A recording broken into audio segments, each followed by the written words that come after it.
أعوذ بالله من الشيطان الرجيم بسم الله الرحمن الرحيم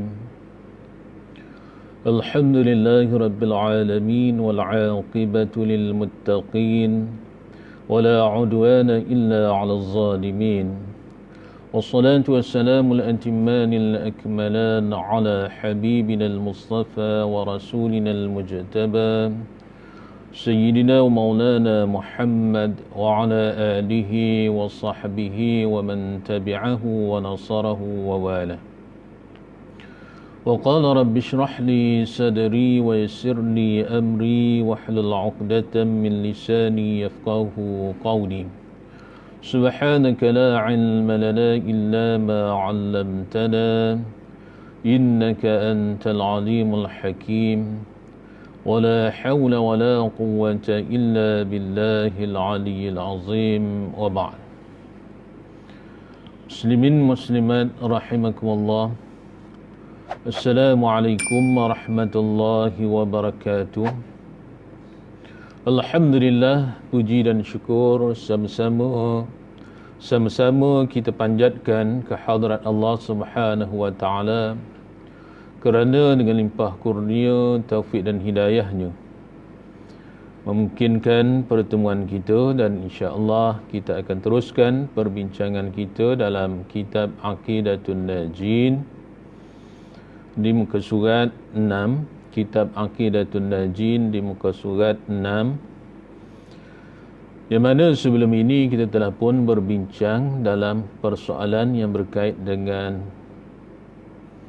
pengertian ilmu dan juga lawan kepada ilmu itu yang disebut sebagai al-jahl,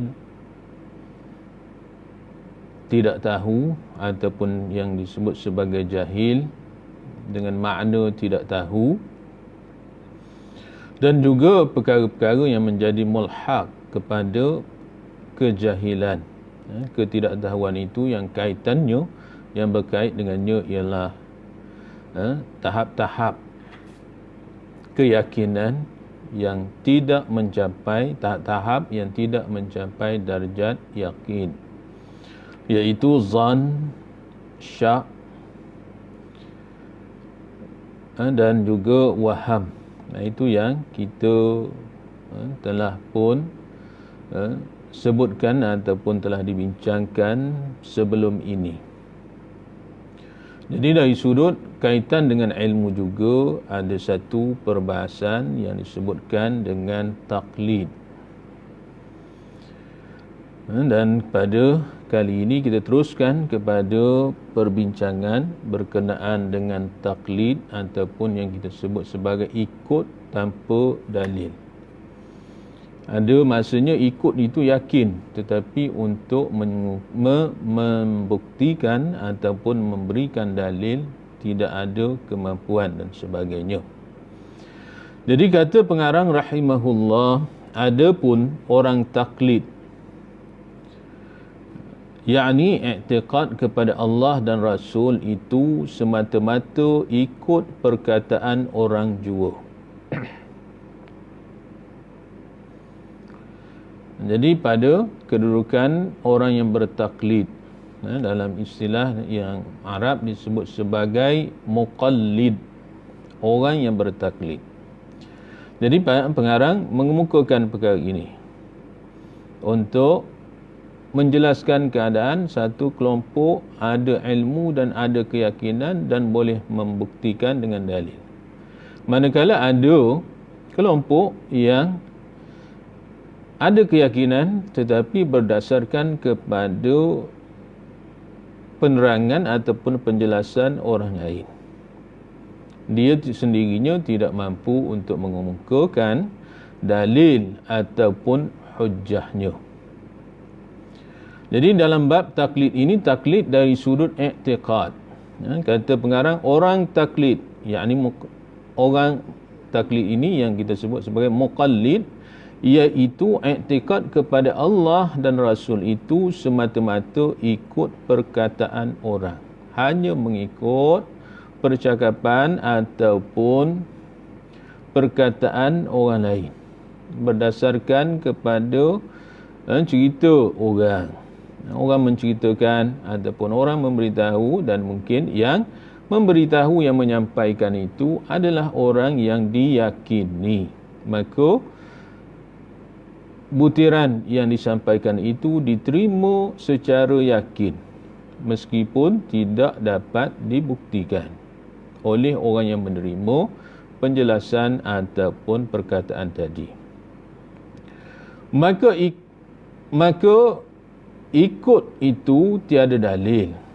Maka ikut itu tiada dalil padanya.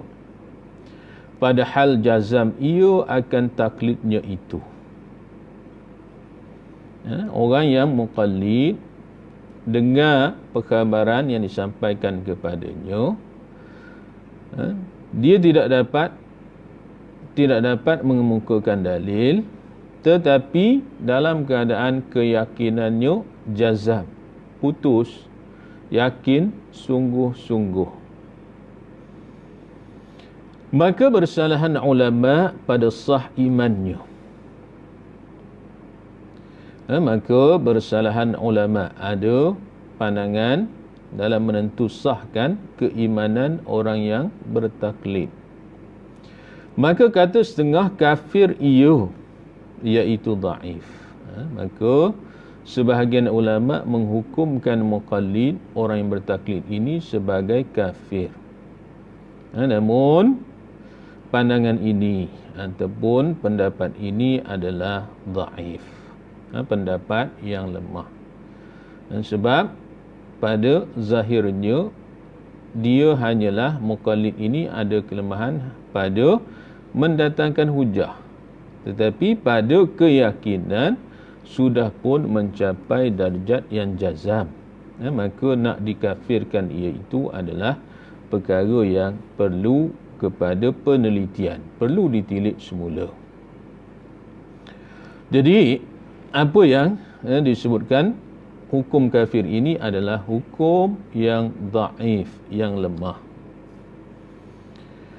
Dan kata setengah ulama, kata sebahagian ulama, dia adalah mukmin, iaitu mu'tamad. Qaul mu'tamad menyatakan muqallid adalah mukmin, seorang yang mengikut percakapan yang disampaikan kepadanya dengan yakin sungguh-sungguh, meskipun dia tidak mampu untuk mengemukakan dalil, maka disebut sebagai mukmin, sudah dikirakan sah imannya.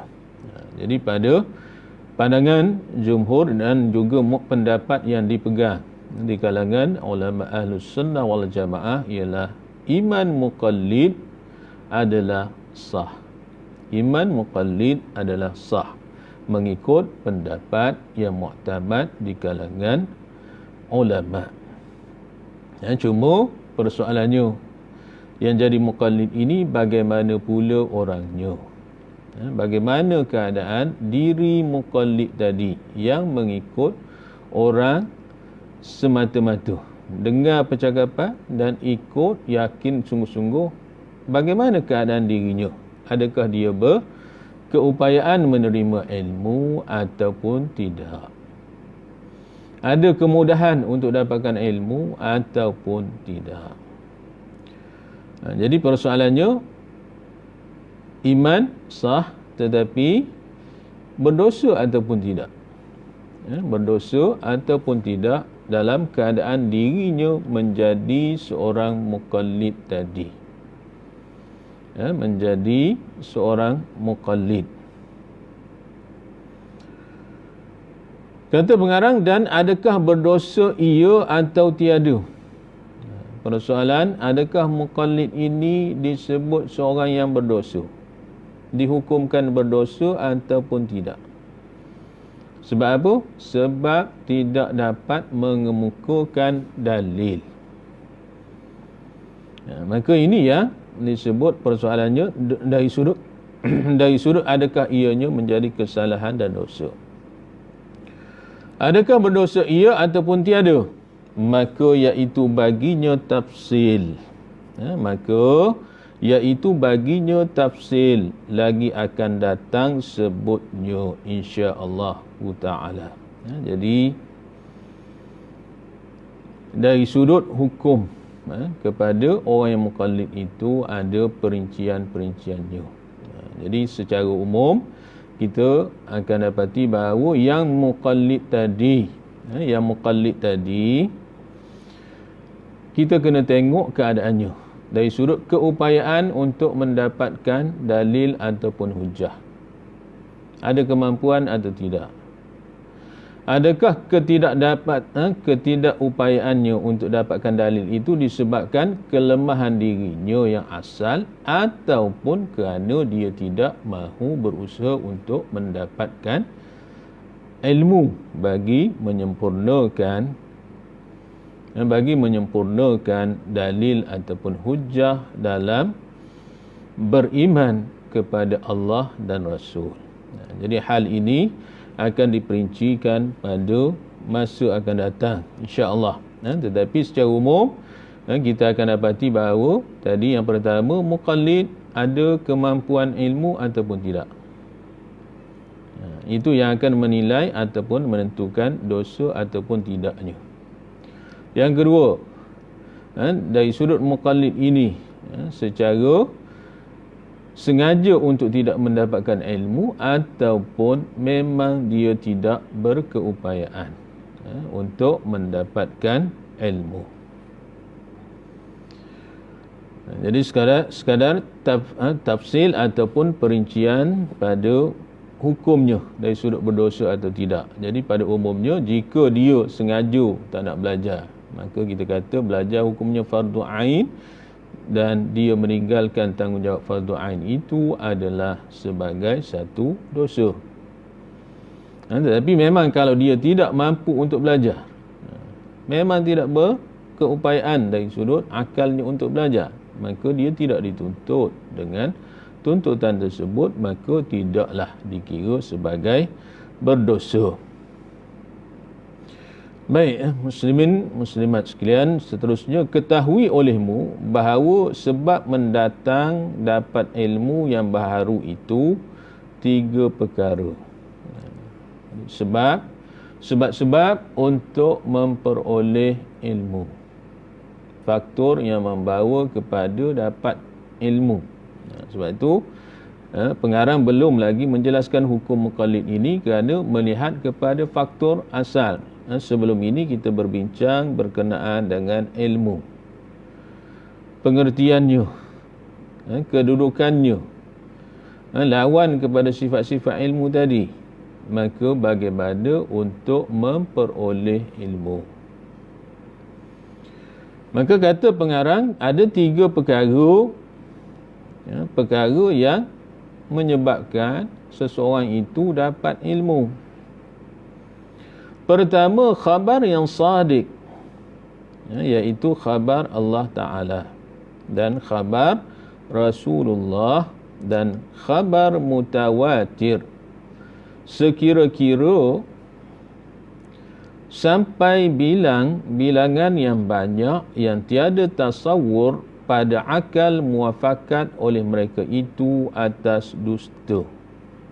Yang pertama, ilmu berdasarkan kepada perkhabaran, berita, perkara yang disampaikan kepada kita ataupun disebut sebagai maklumat, informasi yang sampai kepada kita, maka itu yang disebut sebagai khabar. Tapi perkhabaran itu ada 2. Dari sudut perkhabaran, berita akan ada 2 keadaan. Yang pertama, berita yang benar dan juga berita yang palsu, ataupun perkhabaran yang benar dan perkhabaran yang dusta. Ada yang asal, yang betul, ada yang fake ataupun dusta ataupun palsu. Jadi perkhabaran yang kita kata dari sudut sumber ilmunya ialah perkhabaran yang disebut di sini yang benar, khabar yang sadiq, perkhabaran yang benar. Datang sumbernya daripada Allah dan Rasul. Sudah pasti. Dari sudut kebenarannya, sumbernya daripada Allah Ta'ala dan Rasulullah Sallallahu Alaihi Wasallam. Jadi dari sudut ini yang kita sebut sebagai Al-Quran, As-Sunnah. Dan khabar mutawatir sekira-kira sampai bilangan yang banyak yang tiada tasawur pada akal muafakat oleh mereka itu atas dusta. Iaitu khabar mutawatir, berita yang disampaikan itu adalah secara ramai-ramai. Mutawatir, satu perkhabaran yang disampaikan oleh sejumlah bilangan yang ramai, yang mustahil mereka menyampaikan perkhabaran yang dusta ataupun yang palsu.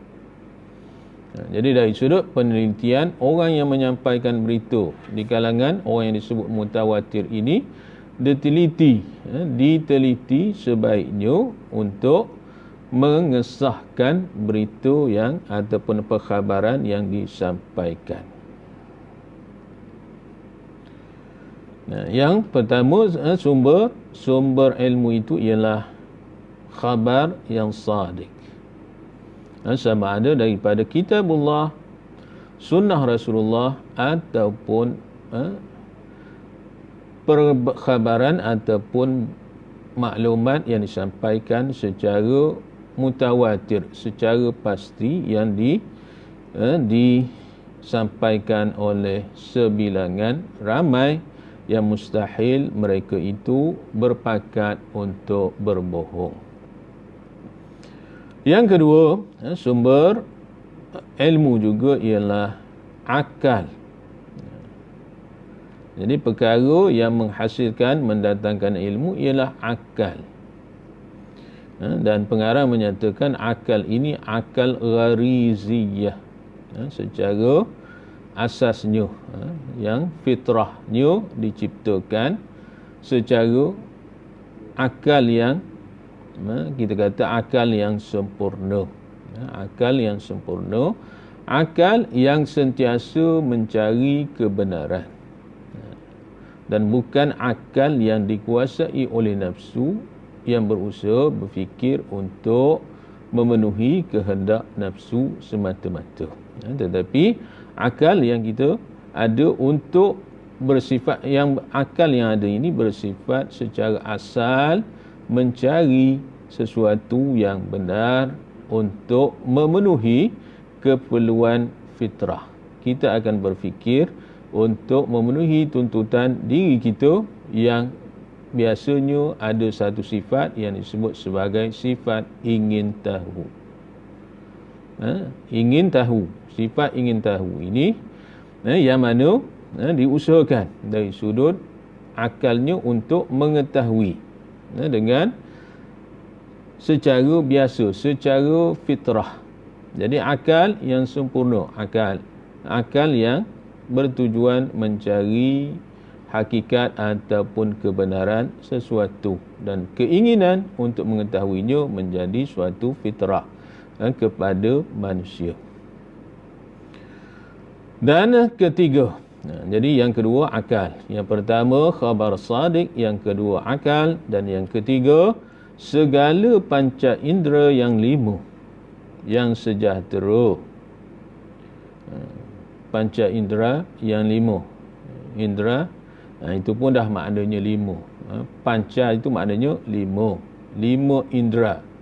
Itu yang asalnya dari sudut lima kekuatan yang telah pun disediakan oleh Allah Subhanahu Wa Taala pada diri setiap individu secara umumnya. Panca indera yang lima, sejahtera, yang sempurna, yang tidak mengalami kecacatan ataupun kelemahan. Panca indera ini diterjemah di sini ialah penglihat, iaitu yang pertama penglihat, dan yang kedua pendengar, Yang ketiga, pencium. Dan keempat, pengrasa. Yang kelima, penjabat. Jadi ini istilah yang lama lah. Secara mungkin kita tahu panca indera yang 5, tapi dengar perkataan kalimah yang penglihat biasa lagi, pendengar boleh lagi, pencium rasanya boleh lagi lah. Kita boleh pengrasa, kita boleh rasa, deria rasa, dan seterusnya penjabat. Penjabat ni apa? Penjabat, sentuh. Jadi itu yang disebutkan dari sudut apa yang dinyatakan dengan panca indera yang menjadi asbab untuk kita mendapatkan ilmu. Seterusnya, maka penglihat itu kuat yang dihantar. Satu kuwah, kalau ikut bahasa Arabnya, kuwah, keupayaan, kemampuan, iaitu penglihat nanti. Panca indera, ataupun kita kata, kita sebut sebagai penglihatan, iaitu satu kekuatan, keupayaan yang dihantar pada mata, maka mendapat dengan dia daripada segala rupa dan warna dan lainnya, daripada segala perkara yang dapat dilihat dengan syarat wasitah, dengan syarat wasitah perantaraan cahaya. Penglihatan adalah satu keupayaan yang telah disediakan oleh Allah Subhanahu Wa Taala pada mata. Dia dapat melihat dengan perantaraan cahaya. Jika tidak ada halangan-halangan, maka dia dapat mengenal rupa, melihat kepada rupa, bentuk, dapat melihat warna, boleh beza warna-warna dan perkara-perkara yang lain. Maknanya kadang-kadang kita dengan deria lihat ini, kita melihat seorang, nampak tinggi rendah dia, kulitnya, warna kulit kita tahu, dan juga keadaan perjalanannya itu kita boleh nampak dia ni dalam keadaan marah, dia ni dalam keadaan letih, dia ni dalam keadaan kalut, nak cepat, tergesa-gesa dan sebagainya. Dengan perantaraan mata, dengan melihat itu, akal kita memproses, melihat bagaimana apa yang dilihat itu yang secara zahirnya, dan juga ada penilaian yang kita kata dalam bentuk maknawi. Jadi itu kekuatan dari sudut penglihatan. Panca indera pertama, penglihatan. Maka kekuatan yang Allah berikan keupayaan pada mata.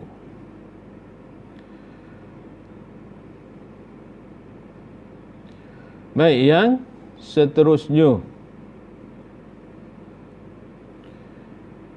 dan pendengar itu, pendengaran itu kuwah, keupayaan yang dihantar pada telinga, yang mendapat dengan dia segala suara.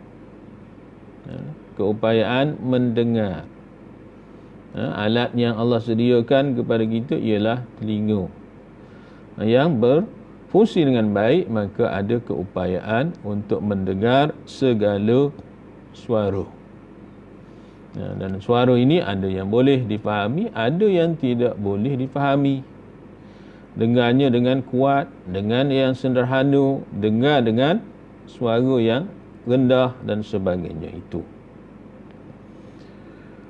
Itu yang kedua, pendengaran. Dan pencium itu kuwah yang dihantar pada hidung, yang mendapat dengan dia daripada segala yang berbau. Deria, pencium, hidu, penghidu. Keupayaan, kekuatan yang Allah sediakan pada hidung kita. Boleh tahu baunya busuk, bau wangi, bau yang mendatangkan keselesaan, bau yang mendatangkan ketenangan, ketenteraman, bau yang menggelisahkan. Jadi keupayaan yang ada pada deria bau ataupun deria hidu, penghidu ataupun pencium tadi. Itu yang ketiga. Dan yang keempat, pengerasa. Dan pengerasa itu kuah yang dihantar pada lidah yang mendapat dengan dia daripada segala perkara yang mempunyai rasa seperti manis atau masam atau lainnya. Jadi deria rasa yang ada pada lidah. Itu yang kita telah pun disediakan oleh Allah Subhanahu Wa Taala kepada kita. Dengan deria ini pada lidah ada rasa. Kalau dimakan yang pahit, rasanya manis, rasanya masam dan sebagainya. Pada rasa. Itu yang kita ada macam-macam keadaannya dari sudut rasa tadi. Dengan deria rasa yang ada pada lidah. Dan seterusnya yang kelima, panca indera kelima, iaitu penjabat, iaitu kuah yang dihantar pada bertaburan pada segala tubuh yang mendapat dengan dia hangat dan sejuk dan licin dan kasat dan umpamanya. Jadi itu, tetapi telah maklumlah pada ilmu yang dan dengan tadi dengan kulit, deria kulit yang merasa panas, sejuk, rasa licin. Jadi dari sudut seluruh tubuh ada kulit yang mempunyai deria rasa tadi. Jadi dalam rangka panca indera yang lima, ini yang menjadi asas ataupun sumber untuk mendapatkan ilmu. Jadi dari sudut tiga perkara yang disebutkan sumber ilmu tadi, yang pertama khabar yang benar, yang kedua akal, yang ketiga panca indera. Maka yang mendapat itu dan umpamanya, tetapi telah maklumlah ilmu yang boleh mengenal akan Allah Ta'ala dan Rasul itu tiada ia dengan panca indera yang lima itu.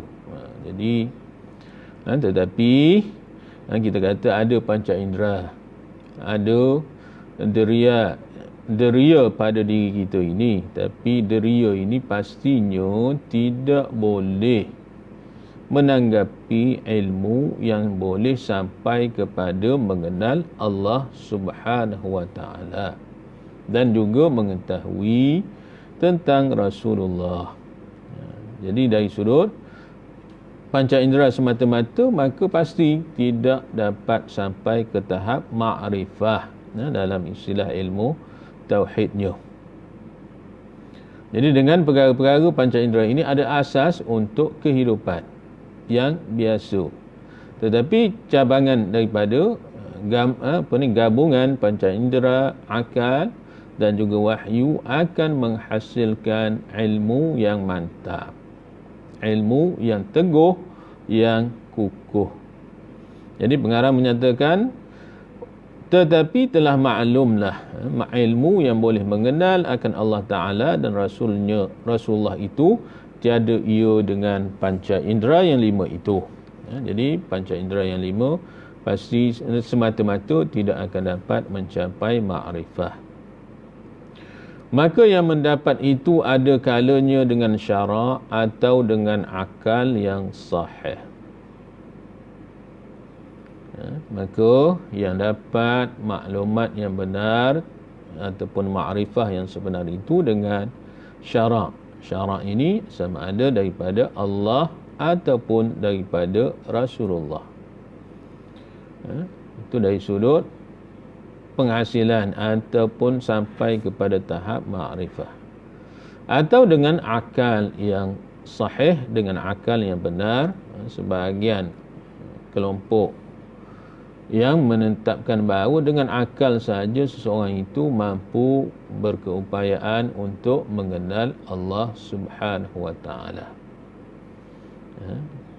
Kalau tak silap saya, ini adalah sebahagian daripada prinsip ataupun pegangan yang dipegang oleh golongan Mu'tazilah, bahawa iman itu terhasil dengan akal semata-mata, tidak memerlukan kepada wahyu. Tapi dengan wahyu itu adalah kemurahan Allah Subhanahu wa taala kepada kita. Namun secara umumnya kita akan berpegang kepada kedudukan yang sedia ada, yang telah pun ada, syarak telah pun sampaikan khabar yang sadiq, yang benar, dan akal membantu untuk membuktikan kebenaran yang telah pun diterima ini berdasarkan kepada keupayaan panca indera yang 5 yang ada pada diri kita untuk kita membuktikan kesungguhan atau kebenaran ma'rifah ini berdasarkan kepada pengalaman kita, ilmu dan pengalaman kita dalam kehidupan dunia. Jadi dari sudut syarak telah pun tentukan, dan dari sudut keupayaan diri kita, Allah sediakan dengan kemampuan untuk kita meneliti apa yang ada pada alam. Dengan akal yang sempurna, dengan sejahtera, kita akan dapat membuktikan bahawa Allah yang menciptakan alam ini dengan sifat-sifatnya yang selayaknya bagi zat Allah Subhanahu wa taala yang Maha Pencipta. Dan demikianlah juga dengan ilmu dan pengalaman kita, kita mengenali diri kita sebagai makhluk dengan sifat-sifat yang ada pada diri kita sebagai makhluk. Sama ada sifat yang kita sebut sifat yang sempurna, tahap kesempurnaan makhluk dengan tahap kesempurnaan Khalik, maka kita akan dapat bezakan, kita dapat perhatikan, dan kita akan fikirkan untuk mendapatkan maklumat ataupun keyakinan dalam kehidupan kita berdasarkan ilmu dan juga pengalaman kehidupan kita seharian. Jadi sekadar itulah dahulu untuk kali ini. Mudah-mudahan kita dapat meneguhkan ilmu kita dengan asas-asas kepada ilmu tadi, iaitu sumbernya yang 3, dan hal ini akan kita jadikan alat ataupun perkara yang akan diperbahaskan dalam perbahasan yang berikutnya, insya-Allah. Jadi sekadar itu yang baik daripada Allah Subhanahu wa taala. Segala kelemahan, kekurangan adalah kelemahan diri saya sendiri. Aqulu qawli hadza wa astaghfirullahal azim li wa lakum. Wassalamu alaikum warahmatullahi wabarakatuh. أعوذ بالله من الشيطان الرجيم بسم الله الرحمن الرحيم الحمد لله رب العالمين والصلاة والسلام على أشرف الأنبياء والمرسلين وعلى آله وصحبه أجمعين اللهم اجعلنا من الذين يستمعون القول فاتبعون أحسنه اللهم أرنا الحق حقا وارزقنا اتباعه وأرنا الباطل باطلا وارزقنا اجتنابه اللهم فقهنا في الدين وعلمنا التأويل واجعلنا من الراشدين ربنا آتنا في الدنيا حسنة وفي الآخرة حسنة وقنا عذاب النار صلى الله على سيدنا محمد وعلى آله وصحبه وسلم والحمد لله رب العالمين.